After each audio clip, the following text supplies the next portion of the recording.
내장 지방이 많은데 내장 지방 주사가 도움이 되는지 물어보셨어요.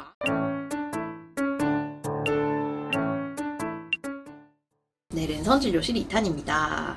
우리 이제 첫 번째 질문은요. 간경하고 사진으로 보면 혹 같은 게 상당히 많다고 했는데, 그래서 CT랑 MRI를 병행하면서 사진을 찍고 있다. 그게 암으로 갈 확률이 많은지 물어보셨어요. 이제 우리 간경화 간이 거칠거칠해진다고 했잖아요. 그럼 이제 거칠거칠해지는 거를 결절이라고 얘기를 하고, 그 결절 중에 일부가 이제 우리가 재생결절이라고 하는 게 생기고요. 재생결절에서 이 형성, 달을 이자예요. 이 형성 결절, 약간 간암의 전구병변 정도 생각하시면 되고, 이 형성 결절에서 이제 초기 간암, 그리고 이제 조금 더 커진 간암, 이런 식으로 진행이 됩니다. 그래서 아무래도 이런 결절이 많은 분들이라면 초기 간암으로 진행될 가능성이 조금 결절이 없는 분들보다는 높기 때문에 자세히 보기 위해 CT랑 MRI를 찍는 거는 맞아요. 근데 그런 이형성 결절이 있다 그래서 다 간암으로 가는 거는 아닙니다. 그래서 이렇게 주기적으로 검사만 잘 하시면 혹시라도 뭐 그런 이형성 결절이 초기 간암으로 가더라도 초기 간암 상태에서는 워낙 완치율도 좋고 잘 치료를 할 수 있거든요. 그래서 결과 아마 좋으실 겁니다. 네, 그리고 다음 도란님께서는 57세 남자 환자고 아마 동네에서 이제 검사를 하고 계신 것 같아요. 제가 이분 보고 많은 게 느껴져서 조금 얘기를 드리고 싶었는데, 일단 우리 도란님 비형간염 보균자고 40세가 넘으셨잖아요. 그러면 1년에 한 번 초음파하면 안 되고 6개월에 한 번씩 초음파를 해야 됩니다. 그래서 우리 국가 간암 특히 검진 초음파에서는 상반기에 한 번, 1월에서 6월, 그 다음에 7월에서 12월 하반기에 한 번 이렇게 하도록 돼 있어서 그 혜택을 꼭 6개월마다 챙기셔야 되고요. 간암의 자라는 속도를 봤을 때 6개월에 한 번 정도는 해야 조기 간암이 생겨도 우리가 완치가 가능하다라고 생각하시면 돼요.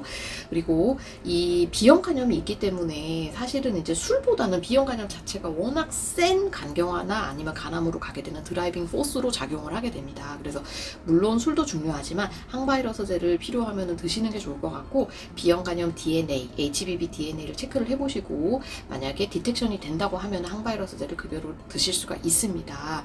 근데 제가 이제 조심스러운 게 이 얘기를 선생님한테 전달을 할 때 왜 이런 거 있다고 하는데 저한테는 안 해주나요? 이렇게 따지면서 하지 않으셨으면 좋겠어요. 왜냐면 이제 저랑 그 선생님의 다른 점은 뭐냐면요. 저는 간만 보고 사는 사람이잖아요. 그러니까 간은 진짜 깊이 아는데 저 다른 거는 못합니다. 무슨 말이냐면 저 고혈압이나 당뇨약 처방 잘 못하거든요. 폐렴도 잘 못 보고. 근데 이제 지금 로컬에 계신 선생님들 같은 경우에는 간만 봐야 되는 게 아니라 여러 가지 질환을 폭넓게 봐야 되기 때문에 그런 어떤 총 지식 면에서는 저보다 훨씬 더 많이 아실 수 있어요. 간에 대해서는 제가 더 많이 알 수 있지만, 그래서 이런 거 이제 환자분들이 전달을 할 때 기분 나쁘지 않게 선생님께 전달하는 것도 저는 팁인 것 같아요. 저도 사람이기 때문에 가끔씩 실수를 하거든요. 근데 저번에 어떤 조모 환자분께서 이제 제가 실수한 거를 알고 이렇게 얘기를 하시는 거예요. 선생님 제가 찾아봤는데 요럴 때는 요런 약도 쓰는 것 같은데 어떻게 생각하세요? 라고 하시는데 둘러서 얘기를 하니까 바로 알아듣겠더라고요. 그래서 너무 죄송하다. 제가 이제 바로 이제 고쳐드리고 처방을 해드린 적이 있거든요. 당연히 간만 보는 사람이 아니면 가이드라인이라는 거는 맨날 바뀌어요. 막 1년에 몇 번도 바뀌고 이거를 계속 알 수는 없습니다. 모든 병에 대해서. 그래서 선생님한테 전달을 한번 하실 때 이 DNA를 한번 체크를 조금 해보고 싶다. 그 다음에 이제 1년이 아니라 6개월에 한 번씩 초음파를 하는 건 어떻겠냐, 이런 식으로 의견을 한번 전달해 주시는 거를 추천을 드립니다. 네, 다음 로모님께서 이제 올려주셨고요. 영양제 이 뭐 우루사나 밀크시즈처럼 계속 먹으면은 우루사나 밀크시즈 평생 먹어도 괜찮냐 물어보셨고, 대부분의 이 밀크시즈나 아니면 우루사 계열은 뭐 10년, 15년의 장기 복용이 현재까지는 문제가 되지 않은 약물이라서요.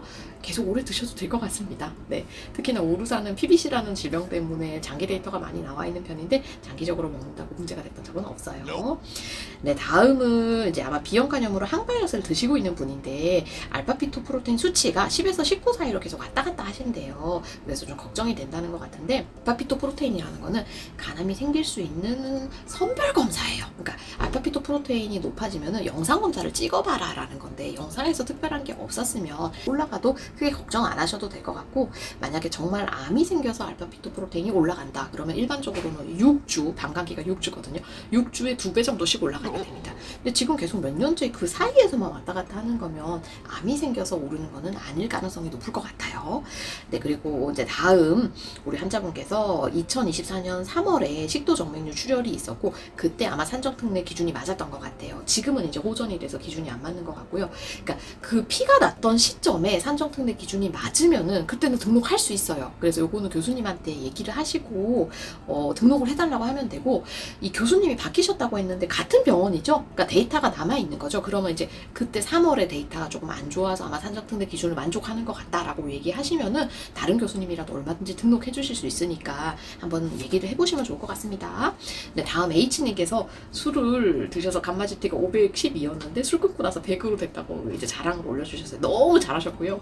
이 감마지티가 진짜 술에 대해서 예민합니다. 그래서 술 조금 끊고 술 먹고에 따라서 이게 왔다 갔다 하는 게 보이거든요. 그래서 저희 외래 술탱이 환자분들 술을 안 먹었다고 극구 주장하시지만 사실 감마지티 수치 보면은 이거 오시기 1, 2일 정도만 금주하고 계속 술 드셨겠는데? 라고 이제 대강 예측이 되거든요. 네, 아무튼 축하드립니다. 다음 동희님께서 170에 78kg인데 간 수치가 250. 이게 감마지티인가요? 아니면 AST, ALT인가요? 간 수치가 이렇게 높을 수가 있냐? 높을 수 있어요. 네. 그리고 비알코올성 지방간염이라고 하고요. 리엘정 복용 중입니다. 내장 지방이 많은데 내장 지방 주사가 도움이 되는지 물어보셨어요. 아니요. 내장 지방 주사는 이 내장 지방을 표피에 있는 피하 지방만 녹이 있는 주사잖아요. 그래서 이거는 지방간에 도움이 안 되고, 우리 동희님 같은 질문을 하는 분들이 많아서 제가 조만간 전문가를 모실 예정입니다. 로컬에 계신 저희 성형외과 선생님을 한번 좀 모시고 요런 뭐 지방 흡입이라든지 이런 얘기 한번 드리도록 할게요. 네, 다음에 야한님께서 올려주셨고, 제픽스를 15년 전에 이제 드셨다가 지금은 자의적으로 끊었는데 간 수치가 정상이라고 하십니다. 항바이러스제 약 다시 먹는 게 좋을지 물어보셨고, 항바이러스제 처방할 때 제일 중요한 이제 세 가지가 기저 강경화가 있느냐, 초음파에서, 그 다음에 AST, ALT 수치가 괜찮냐, 요건 근데 정상이신 것 같고, DNA 레벨이 얼마인가, 요 세 개를 이제 조합을 해서 항바이러스제 복용을 결정을 하게 되거든요. 제픽스를 1세대 약이라 그러면 이제 지금 한 10세대 약 좀 나왔어요. 되게 좋은 약들 많이 나왔으니까 한번 시간 되시면 간 전문으로 보신 선생님께 방문 받아보시고 항바이러스제 먹어야 되는지 상담 받으시면 좋을 것 같습니다.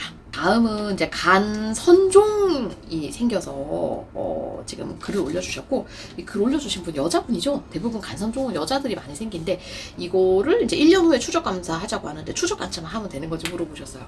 간 선종과 관련해서는 저희가 유럽 간학회 가이드라인이 있습니다. 일단 여러분, 간 선종이 뭐냐면 피임약을 먹는 여자분들한테 생긴다고 알려진, 그러니까 동그란 양성 종양이 있는데, 문제는 당장은 양성인데 이 간성종이 추적 검사를 하다 보면은 간암으로 가는 케이스가 조금 있습니다. 그래서 간선종은 다른 종류의 양성 종양과는 달리 좀 의사들이 열심히 보는 편인데요. 이 가이드라인에 보면은 간선종이 5cm가 넘을 경우에는 보통 6개월마다 추적 검사를 하도록 되어 있고요. 5cm가 안 되는 경우에는 한 1년마다 추적 검사를 하도록 되어 있습니다. 그러니까 지금 우리 환자분한테 1년마다 추적 검사고 한 거는 완전 가이드라인에 딱 맞게 하신 거죠. 그럼 조직 검사를 하고 미리 좀 알아보면 안 돼요? 이게 조직 검사가 간선종이 요만큼인데 조직 검사를 하면 바늘 요만큼 들어가잖아요. 근데 이제 요만큼 얻어지는 조직으로는 간선종을 진단하기가 되게 어려운 것 같습니다. 그래서 조직 검사를 해도 결국 잘 모르게 되는 경우가 많고, 추적 검사를 6개월이나 이렇게 1년마다 하게 되는 경우가 대부분입니다. 네, 다음 질문은요. 중국에 지금 거주하고 계신 것 같은데 남편이 4주 전에 간 농양을 진단을 받으셨는데 아직도 좀 많이 피곤해 하신다고 하십니다. 아유, 진짜 고생 많이 하셨어요. 지금 일단 간 농양에 대한 뭐 매니지, 내가 관리를 어떻게 해줘야 되냐 이미 하고 있습니다. 지금 여기 레보플록사신 항생제 이걸 드시고 있기 때문에 이것만 잘 드시면은 뭐 다른 식사라든지 그런 거 특별히 챙길 필요 없고 시간을 갖고 좀 기다려야 되고요. 워낙에 간 농양 치료 자체가 6주에서 8주가 걸려요. 그러니까 이제 우리 남편분이 컨디션이 좀 좋다라고 느끼려면은 아직 시간이 조금 한 달 정도는 더 걸려야 될 것 같아요. 그래서 여유 갖고 조금 기다려 주시면 될 것 같고, 막 불안한 마음이 이것저것 해다 드리는 게 오히려 지금 항생제 먹는 기간이라 더 안 좋을 수 있거든요. 그래서 일반 밥 정도만 조금 드시도록 잘 배려를 해주시고 하면 좋아지지 않을까 싶습니다. 간농량이 참 좋아지는 속도가 느려서 환자나 보호자분이 많이 답답해 하시는데 어쩔 수 없습니다. 이거 워낙 치료가 좀 긴 병이에요.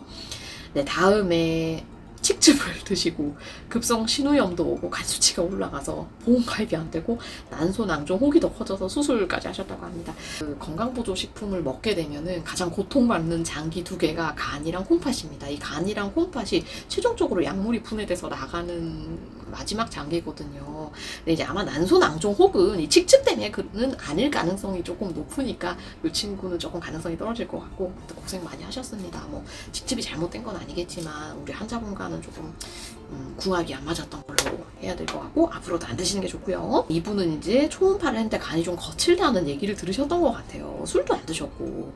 근데 우리 환자분 제가 잘 모르겠는데 혹시 조금 체형이 통통하신 편인가요? 약간 이제 지방간이 있는지를 좀 여쭤보는 건데 통통하신 분들은 이제 무증상으로 지방간이 조금 있다가 한 50대나 60대 초음파를 해보면 살짝 간이 거칠어 보이게 나오는 경우가 조금 있어요.